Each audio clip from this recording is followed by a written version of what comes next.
오늘은 세상을 살아가는 그리스도인이라는 제목으로 말씀 전할 때 어느 때보다 그리스도인으로 살아가는 것이 어려워진 이 시대 가운데 그리스도인의 정체성을 잃지 않고 세상 가운데 우리가 세상과 타협하지 않고 그리스도인으로 살아가기 위해서 하나님이 기뻐하시는 뜻을 정하고 마음을 다해 그리스도인의 삶을 살아내는 우리 모두가 되시기를 간절히 원하고 소원합니다.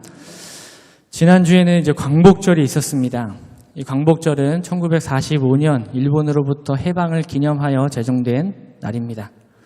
이번 광복절이 77주년 광복전이라는 이것을 생각해 보면 이 일이 기억이 까마득할 만큼 오래된 일이 아니라는 것을 다시 한번 또 새삼 깨닫게 됩니다. 또한 아직도 일제 치하 아래서 고난과 고통의 시간을 보내는 분들이 많이 살아계시고 또 그 가족들이 함께 보내야 했던 정말 그 지옥 같았던 그 시간들을 돌아볼 때 이 일제의 식민 통치, 이 과거사를 청산하는 문제만큼 우리에게 어려운 숙제가 없는 것 같습니다. 비록 이 대통령의 연설이 이 정리되고 청산되지 못한 지난 이 과거사의 문제를 덮어놓고 이 정치적 실익만 추구하는 것 같아서 조금 아쉬운 듯한 느낌이 있었지만 이마저도 우리가 이 나라를 위해서 이 나라의 위정자들을 위해서 더 기도해야 할 이유라는 생각이 들은 시간이었고 더불어 우리 그리스도인들이라도 올바른 역사의식을 가지고 고통과 아픔 가운데 있는 이웃의 편에서 우리 이웃을 돌아보고 관심을 가져야 되겠다라는 생각을 하는 한 주였습니다. 이 77년 전 우리 국민들은 일제의 식민 통치 아래 고통의 시간을 보냈습니다. 일제의 이 식민 통치는 어린 아이부터 노인에 이르기까지 국민 모두에게 어려움을 주었지만 일제의 식민이 이 교회에 미친 영향도 적지 않았습니다. 일제로 인해서 교회는 민족의 아픔 앞에 교회가 해야 될 이 공적인 기능을 완전히 잃은 채 분열되고 싸우고 교회가 해야 될 원 기능을 완전히 잃은 채 오히려 민족을 더 아프게 하고 고통스럽게 하고 분열되게 하는데 앞장서기도 했다는 것에서 참 마음이 많이 아팠습니다. 그리스도인으로서 세상 가운데 빛과 소금의 역할을 감당해내야 될 이 조국 교회가 진리를 가진 자답게 살아내지 못했던 우리의 과거를 우리 하나님 앞에 그리고 이 나라 이 민족 앞에 진정으로 참회하고 또 회개하는 시간이 우리에게 꼭 필요하다고 생각이 됩니다. 애초에 그러지 않았으면 좋겠지만 도대체 왜 우리에게 이런 일이 일어났겠습니까? 교회가 교회로서 기능하지 못하고 오히려 이 나라 이 민족 가운데 상처를 주고 아픔을 주었던 이유는 무엇입니까? 말씀대로 살아가기로 작정한 우리가 놓치고 살아가는 것이 무엇이었을까요? 오늘 우리가 함께 살펴본 이 다니엘서를 통해서 이전의 상황과 여건은 다르지만 이 코로나19로 정말 어려운 시간을 보내고 있는 이 조국 교회뿐 아니라 세계 가운데 퍼져 있는 이 교회 가운데 우리가 그리스도인으로서 살아가는 이 삶의 태도가 어떠해야 할지 오늘 이 시간 이 다니엘서를 통해서 우리가 깊이 묵상해보는 시간이 되시기를 소원합니다. 오늘 우리가 본 본문은 여러분들께서 너무나도 잘 알고 계시는 다니엘의 이야기입니다.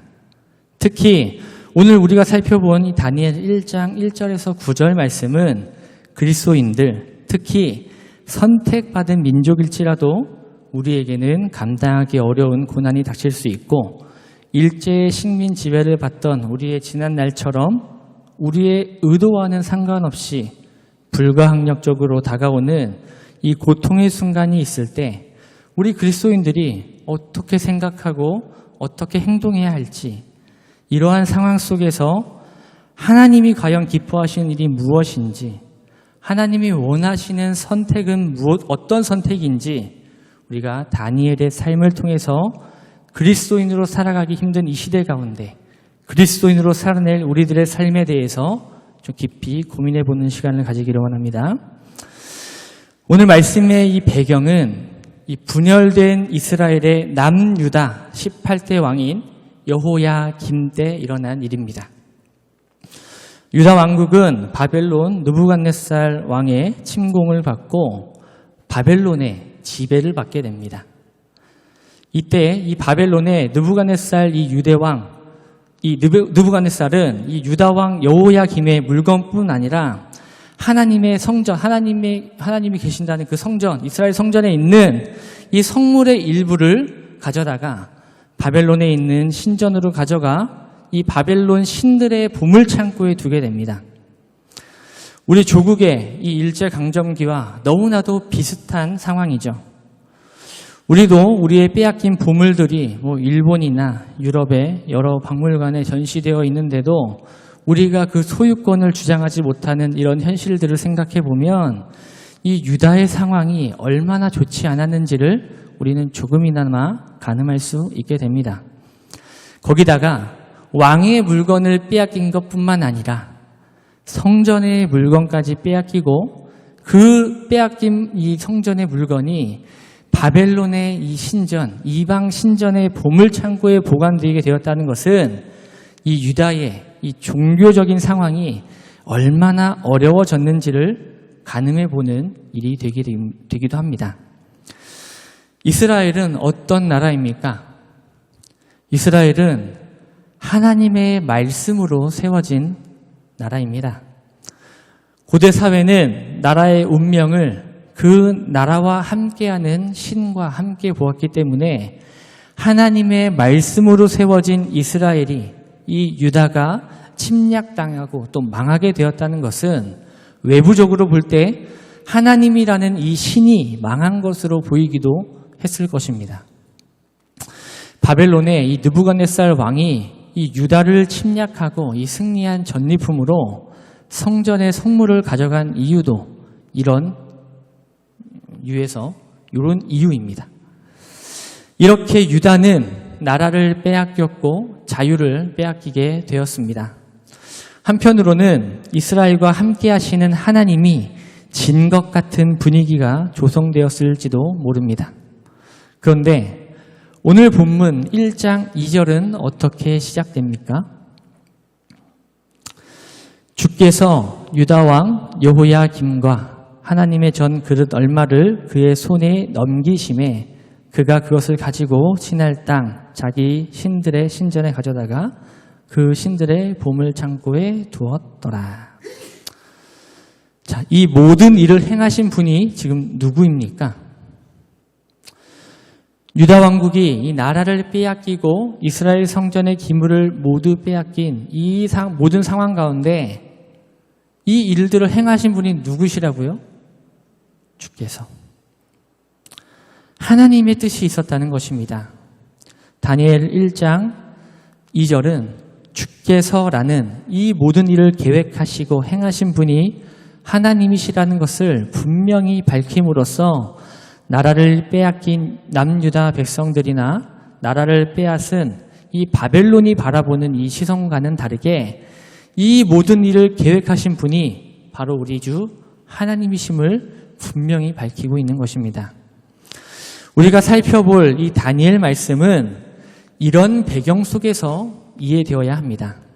단순히 바벨론 왕의 통치에도 불구하고 용감하게 믿음을 지킨 이 다니엘과 세 친구, 이 정도로 이 다니엘서를 바라보고 다니엘의 이야기를 바라볼 것이 아니라는 것입니다. 바벨론의 이 느부갓네살 왕은 환관장 아스부나스에게 이렇게 명령합니다. 이스라엘 자손 중에서 왕족과 귀족 몇 사람 곧 흠이 없고 용모가 아름다우며 모든 지혜를 통찰하며 지식에 통달하며 학문에 익숙하여 왕궁에 설 만한 소년을 데려오게 하라. 느부갓네살 왕이 데려오라고 한 자는 포로로 잡혀온 이스라엘 민족 중에서 뛰어난 귀족 소년이었습니다. 이 느부갓네살 왕은 이 소년들을 데려다가 갈대아 사람들의 학문과 언어를 가르치게 하였고 왕이 지정한 왕의 음식과 포도주를 먹게 합니다. 이름을 바꾸게 하죠. 어디서 많이 들어본 방법 아닙니까? 바벨론의 느부갓네살 왕은 무력으로 다스리는 통치뿐 아니라 이스라엘의 정신까지도 지배하려고 했던 것입니다. 이런 방법을 우리는 문화 통치라고 합니다. 익숙하지 않은 것도 여러 번 반복하다 보면 익숙해지기 마련이죠. 작은 습관도 이런데 우리가 살아가고 있는 이 환경 그 자체를 바꾸게 되면 어떻게 되겠습니까? 우리가 살아가고 있는 환경이 바뀌면 처음에는 조금 어색할지라도 우리는 자연스럽게 이 바뀐 환경에 적응하면서 살아가게 되지 않습니까? 그리고 그 환경이 이전의 삶보다 더 나은 환경이라면 더 어떻습니까? 다시 그 이전으로 돌아갈 수 있게 됩니까? 그럴 수 없죠. 이러한 삶은 우리의 민족성과 역사까지 바꾸는 일로 연결되기 때문에 참 이 문화를, 이 정신을 지배하는 것이 이 바벨론에게도 우리를 지배했던 일제에게도 중요했던 일이었던 것 같습니다. 제주에서 오래 살아오신 분들은 잘 못 느끼시겠지만 타지에서 살다가 제주에 이주한 사람들은 제주만이 가지고 있는 독특한 문화와 환경에 놀라기도 하고 당황하기도 합니다. 하지만 이 제주에서 지내다 보면 나도 모르는 사이에 이 제주 문화에 적응하며 살아가게 되죠. 바로 이와 같은 이치입니다.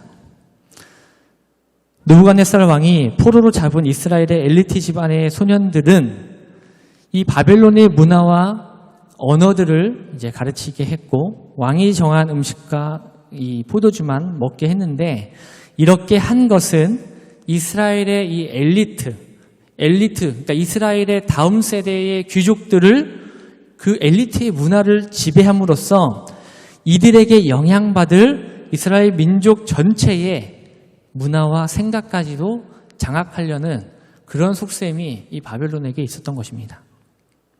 마치 옛 일제가 우리나라의 역사를 왜곡시키고 강제로 창씨개명을 시키고 우리말을 쓰지 못하게 막고 일본어와 일본 문화를 가르친 것처럼 말입니다. 아직까지도 우리에게 그런 영향이 있지 않습니까? 우리 말 가운데 우리 고유의 말을 잃어버리고 일본이 가지고 있는 일본의 말을 그대로 아직도 사용하고 있는 말 너무 많잖아요. 바벨론의 느부갓네살 왕이나 일제가 이렇게 문화 통치에 힘을 쓴 것은 문화가 가진 힘이 우리가 생각하는 그 이상으로 강력하기 때문입니다.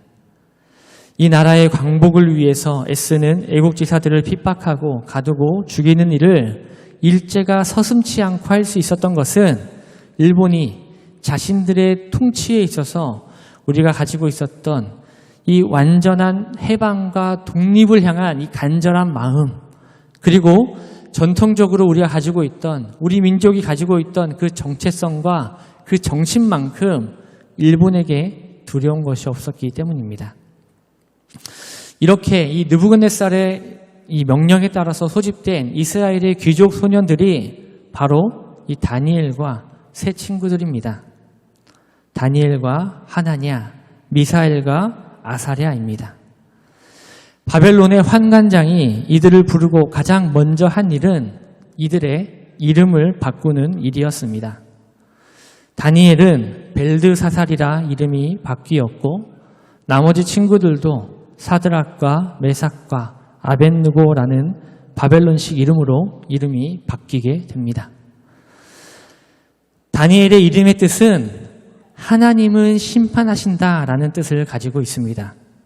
그런데 바벨론식으로 바뀌게 된 다니엘의 이름, 이 벨드사살은 벨이여 그의 생명을 지켜주옵소서라는 뜻을 가지게 되는 거예요. 여기서 이 벨은 바벨론의 최고의 신을 말하는 그 신을 말합니다. 다니엘에게 이 사실이 얼마나 비참한 일이었겠습니까? 하나님을 찬양하는 이름이었던 이 다니엘의 이름이 이방신을 찬양하는 이름으로 바뀐 이 다니엘에게 이 사실이 얼마나 비참한 일이었겠냐는 것입니다. 제가 좀 기억이 나는 게 있는데요. 저희 이제 교단에는 노회마다 뭐 이렇게 성경고사 대회 같은 것들이 있고 또 그 이제 노회를 넘어서 또 이렇게 교단 전체에서 하는 성경고사 대회 뭐 이런 것들이 있거든요. 아직도 기억나는 게 제 동생이 어릴 때 이제 성경고사 문제를 막 보면서 이 다니엘의 새 친구들 이름을 막 외웠던 기억이 나요. 사드락과 메삭과 아벳느고 막 이름을 막 외웠던 기억이 납니다.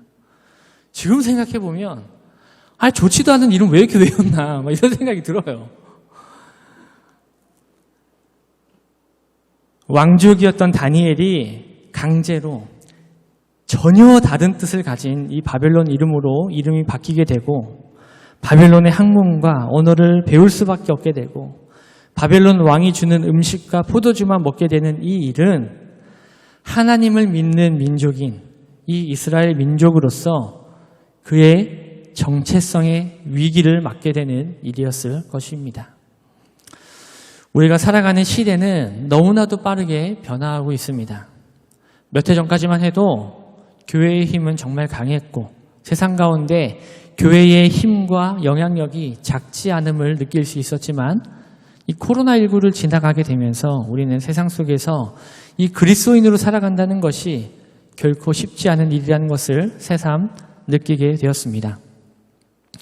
이 코로나 시기에 교회를 개척한 이 교회 개척자로서 세상이 바라보는 이 교회의 시선이 얼마나 차가운지도 절실히 느끼는 그런 시간들을 보내왔고 사랑하는 우리 성도님들은 직장에서 또 학교에서 신앙과 갈등하며 보내는 시간들이 많았을 것이라고 생각됩니다. 불과 3년 전까지만이라도 해도 온라인 예배라는 말은 존재하지도 않는 말이었고 예배의 형태라고 인정하지도 않는 그런 예배였습니다.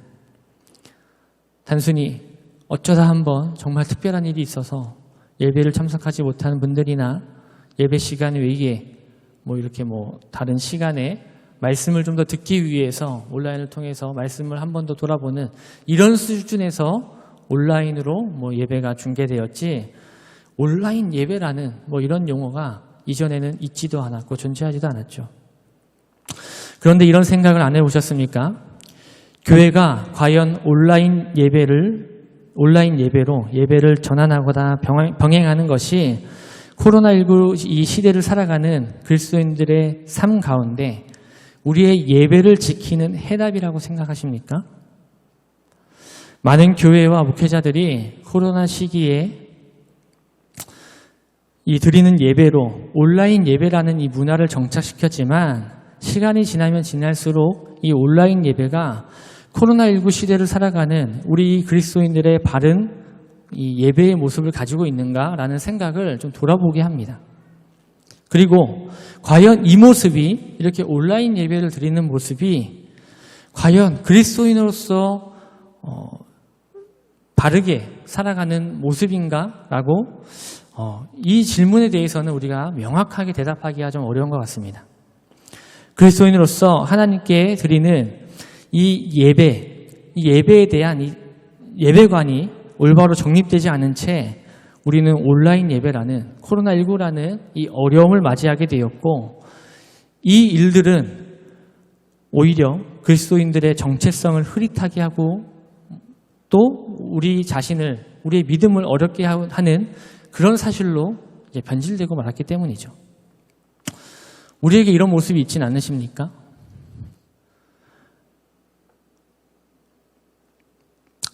목회자라고 목사라고 다를 게 있겠습니까? 목사도 한 번 예배를 빠지고 온라인 예배를 드리면 온라인 예배 너무 편한 거예요. 편하지 않으십니까? 집에서 너무 편하게 예배 드릴 수 있잖아요. 그죠? 그런데 그 마음이 냉정하게 하나님께 온전히 드리는 예배라고 볼 수 있습니까? 집에 무슨 작은 일이 생기면 신경이 거기로 쓰이게 되고 온전히 하나님의 말씀에 집중하지 못하게 되고 그렇잖아요. 다니엘이 겪던 이 바벨론의 포로 시기와 지금 우리가 살아가는 시대가 정확하게 똑같지는 않지만 유다의 왕족으로 살아가던 다니엘이 바벨론으로 인해 갑자기 포로로 신분이 변하게 되고 심지어 이전에 다니엘이 가지고 있던 이 왕족이라는 유리한 신분조차도 바벨론을 위해서 이용당하게 된 이 상황이 코로나19로 급격하게 변화된 세상에 살아가고 있는 그리스도인으로서 우리의 삶과 우리의 믿음을 지키기 어려운 이 환경 속에서 살아가고 있다는 점에서 이 다니엘의 시대와 또 일제의 시대와 지금 우리가 살아가는 이 시대가 크게 다르지 않다고 생각이 됩니다. 세상 속에서 그리스도인으로 살아가기 정말 힘든 시기를 걸어가고 있는 사랑하는 성도 여러분, 그리스도인이라는 것을 밝히며 살아가기 힘든 시대를 살아가는 여러분들은 세상 속에서 어떻게 살아가고 계십니까? 우리의 믿음을 어렵게 하고 지치게 하는 세상과 완전히 등지는 삶을 살아가고 계십니까? 아니면 세상과 하나 되어서 그리스도인의 모습은 버린 채 세상 속에서 구별 없는 삶을 살아가고 계십니까? 오늘 본문의 다니엘은 어떤 모습으로 살아가고 있는 것 같아 보이십니까? 다니엘은 벨드사살로 살아가야 하는 이 비참한 현실에도 불구하고 세상과 단절된 삶을 선택하지도 않았고 바벨론에 완전히 동조된 삶을 선택하지도 않았습니다. 다니엘은 비록 삶의 환경은 바벨론의 포로라는 신분에 처하게 되었지만 그리스도인으로 살아가는 삶의 정체성을 포기하지 않았습니다. 오히려 자신의 위치에서 최선을 다해서 공부했고 남들보다 뛰어난 결과를 보여주었습니다. 하지만 다니엘은 왕이 주는 음식과 포도주를 먹는 것에 있어서는 단호한 입장을 보입니다. 8절입니다. 다니엘은 뜻을 정하여 왕의 음식과 그가 마시는 포도주로 자기를 더럽히지 아니하리라 하고 자기를 더럽히지 아니하도록 환관장에게 구하니. 다니엘이 정한 뜻이 무엇을 의미합니까?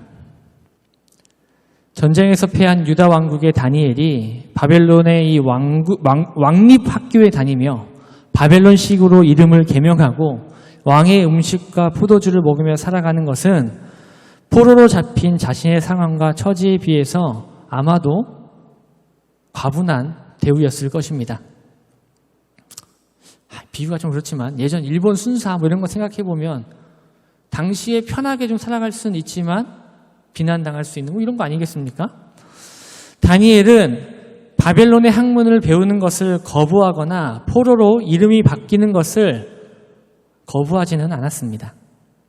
그런데 좀 더 살펴보면 다니엘과 세 친구들은 다른 이들보다 월등하게 바벨론의 학문을 배우는 이 결과를 보여주기도 하고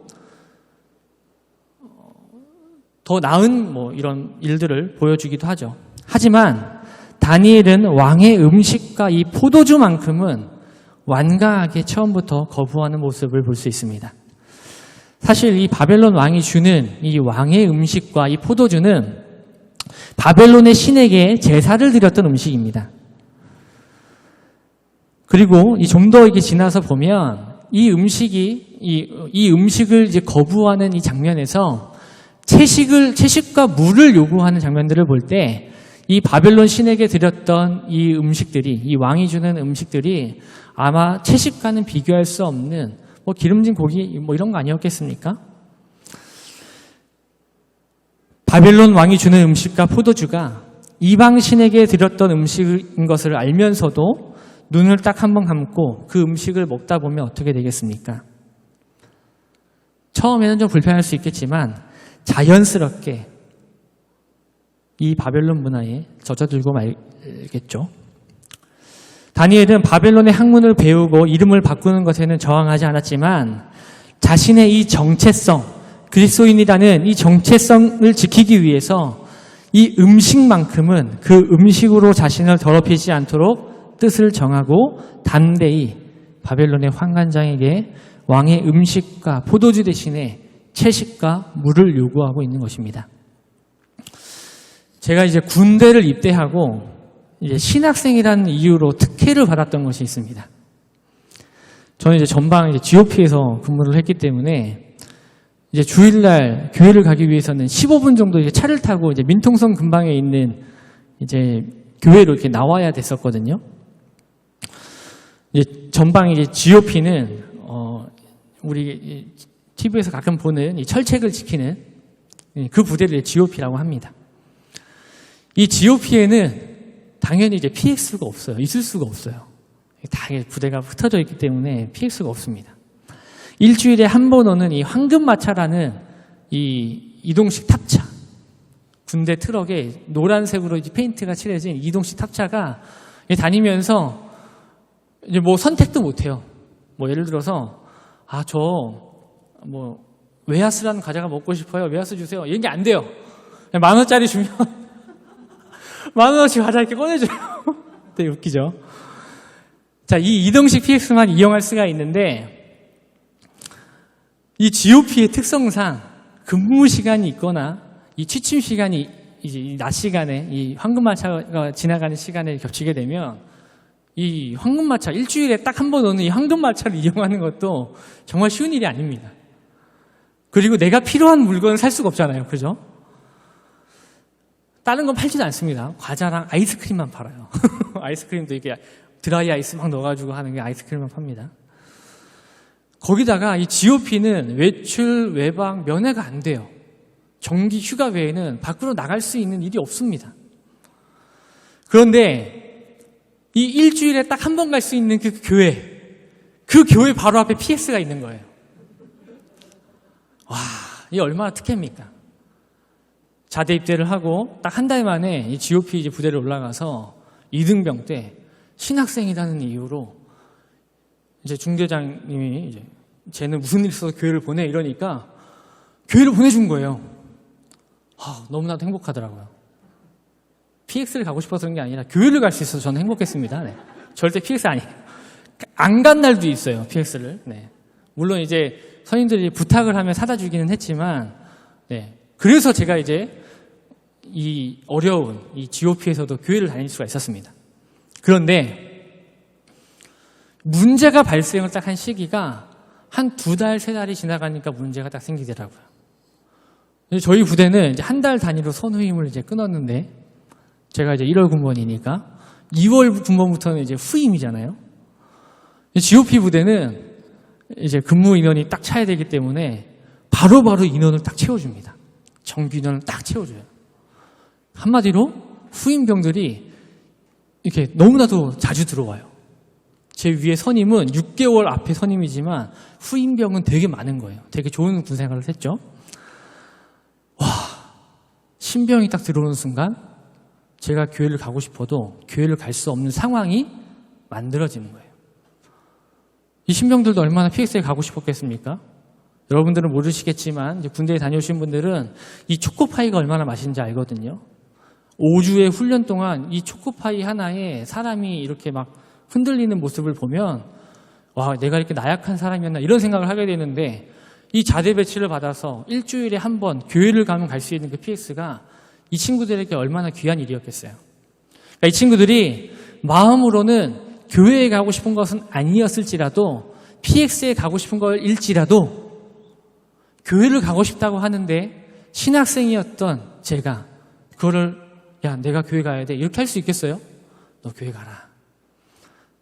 아직도 그렇게 후임병들을 교회에 보내고 처음으로 주일 예배를 드려야 될 그 시간에 혼자 성경책을 펴고 성경을 봤던 그날이 아직도 생생하게 제 기억에 한 장면으로 좀 남아 있습니다. 그런데 한 번 이렇게 주일 예배를 빠지는 것이 쉬웠지 그 다음번은 내 스스로도 이 일들을 용납하기가 쉬워지지만 다른 사람들도 이 일을 쉽게 생각하게 되더라고요. 그런데 별다른 믿음 없이 습관적으로 교회를 다니던 사람들이 이런 일들을 겪게 되면 어떻게 되겠습니까? 자연스럽게 한 번, 2번 교회를 빠지게 되고 교회에 빠지고 예배드리지 않아도 삶에 별다른 큰 문제가 생기지 않으면 어떻게 되는 거예요? 결국 세상 사람들과 별다를 거 없이 그렇게 변하고 마는 것입니다. 코로나19를 지나고 있는 우리는 어쩌면 이전보다도 우리의 믿음을 지키기가 더 어려운 시대에 살아가고 있을지도 모릅니다. 눈에 보이는 핍박뿐 아니라 그리스도인으로서 믿음의 정체성을 지키기 어려운 문화와 환경 속에서 우리가 살아가고 있기 때문입니다. 그렇다면 이 어려운 환경 가운데 우리 그리스도인들은 어떻게 살아가야 하겠습니까? 하나님이 기뻐하시는 삶이 무엇입니까? 다니엘 1장 9절입니다. 하나님이 다니엘로 하여금 환관장에게 은혜와 긍휼을 얻게 하신지라. 아멘. 다니엘은 자유가 사라진 자신이 처한 환경 가운데 그리스도인의 정체성을 지키기 위해서 뜻을 정하고 그 정한 뜻을 지키기 위해 세상에서 살아가는 삶도 소홀히 하지 않았고 오히려 더 열심을 냈으며 그리스도인의 정체성을 지키기 위해서 자신의 뜻을 지키고 뜻을 정하고 행하는 삶을 살아냈습니다. 하나님은 이런 다니엘을 기뻐하신 거예요. 그리스도인의 정체성을 지키고자 뜻을 정하고 그렇게 살아가려 노력하는 다니엘에게 하나님은 응답하셨습니다. 하나님이 다니엘로 하여금 환관장에게 은혜와 긍휼을 얻게 하신지라. 하나님께서는 하나님을 향한 분명한 목적이 있는 사람을 귀하게 사용하십니다. 오늘 말씀이 시작될 때 이 다니엘서의 배경이 어떻게 된다고 했는지 기억하시나요? 유다왕 여호야김이 다스린 지 3년이 되는 해에. 자, 이 유다를 다스리고 있던 이 여호야김에 대해서 좀 알아보면 이 여호야김은 애굽에게 공물을 바치기 위해서 백성에게 중한 세금을 매긴 왕이었고 또 그 일부를 착복하기도 한 왕이었습니다. 심판을 외치는 선지자 우리야를 죽였고 예언의 말씀을 경시해서 바룩이 기록한 예레미야 두루마리를 불태운 사람입니다. 이 사람이 25살 때 왕이 되었고 11년 왕으로 살았거든요. 얼마나 나쁜 사람입니까? 결과적으로 역대하 36장 5절에는 이 여호야김을 이렇게 평가하고 있습니다.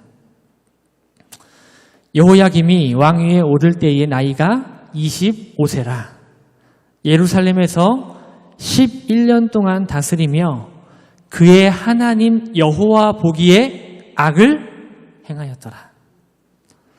성경은 여호야김에 대해서 여호야김이 하나님 여호와 보시기에 악을 행하였다라고 기록하고 있습니다. 하나님의 뜻을 경히 여기고 하나님이 사랑하는 백성들을 악하게 통치하며 여호와 하나님 보시기에 악을 행하는 사람을 어떻게 하나님이 귀하게 사용하실 수가 있겠습니까? 그는 결국 바벨론의 느부갓네살 왕에게 붙잡혀서 쇠사슬로 결박당하고 바벨론으로 잡혀갑니다. 예레미야 36장 30절에서 31절은 여호야김의 말로를 이렇게 예언하고 있습니다. 제가 읽어드릴게요. 그러므로 여호와께서는 유다의 왕 여호야김에 대해서 이와 같이 말씀하시니라.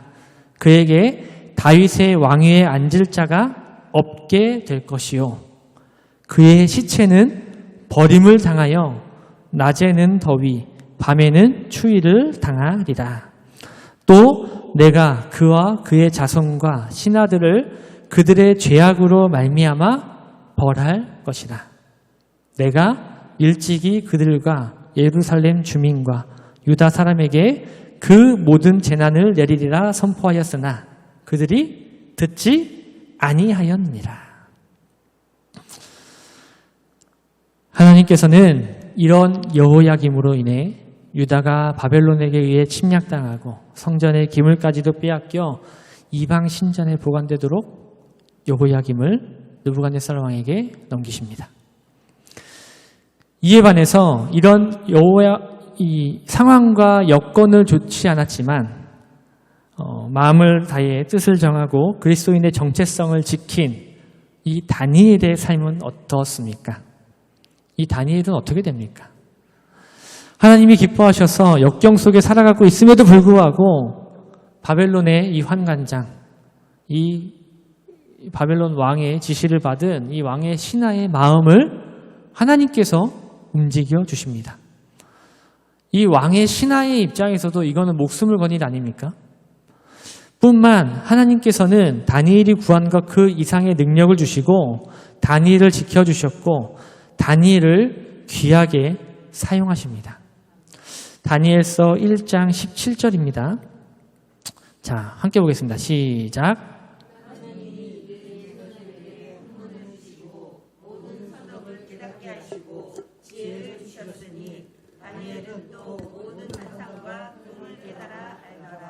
아멘.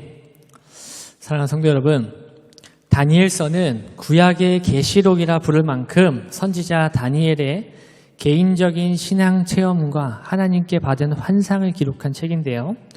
이런 다니엘의 시작이 바로 그가 그리스도인의 정체성을 지키기 위해 뜻을 정한 것부터 시작이 되는 거예요. 하나님을 향해 마음을 정하고 하나님을 섬기는 것에 우리의 뜻을 두고 그 뜻에 따라 살아가는 자들을 하나님께서는 기뻐하시고 그들을 존귀하게 여기시고 귀하게 사용하신다는 것을 잊지 마시기 바랍니다. 우리 하나님께서 기뻐하시고 원하시는 지혜 있는 자의 모습은 이 땅의 부귀영화를 위해서 노력하고 살아가는 모습이 아닙니다.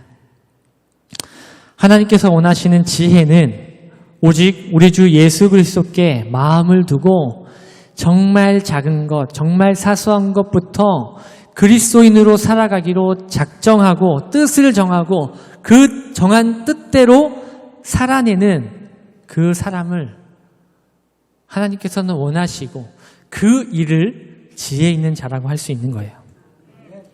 뜻을 정하여 세상 가운데 그리스도인의 정체성을 잃지 않기 위해서 다짐하고 그렇게 살아낸 이 다니엘을 향한 하나님의 역사는 이 땅 가운데 살아가는 다니엘의 그 삶의 여정에서 끝나는 것이 아니었습니다. 하나님께서는 영원한 하나님 나라에서도 다니엘과 함께 하실 것을 말씀하셔요.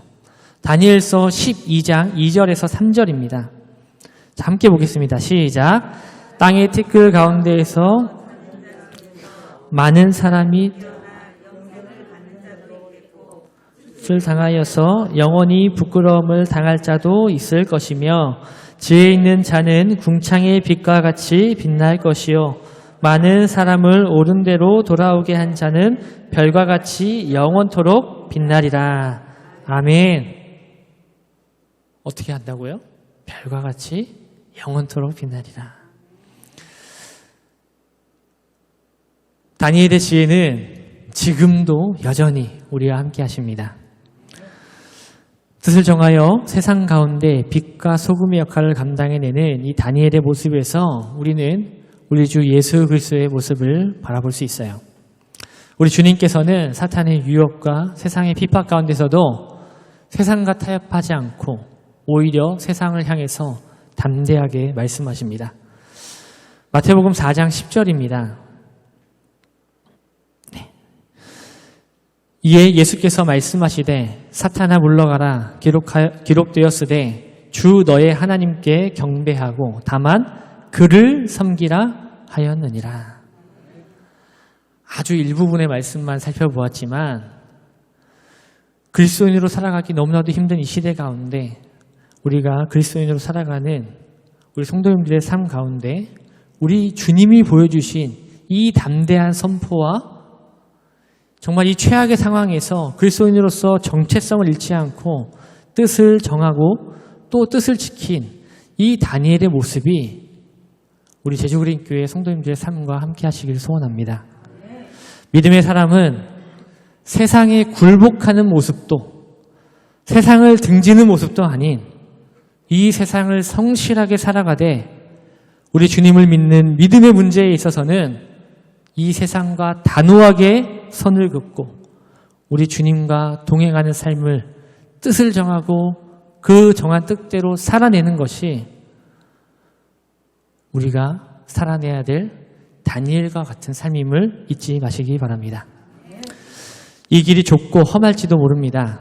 하지만 하나님께서 이 다니엘에게 약속하신 것과 같이 우리 주님께서 함께 이 길을 걷는 자들에게는 하늘의 별과 같이 영원히 빛나는 우리 주 예수 그리스도의 영광이 빛나게 된다는 것을 우리가 잊지 마시고 이 세상 가운데 담대함으로 승리하는 우리 제주그린교회 성도 모두가 되시기를 주의 이름으로 축복합니다.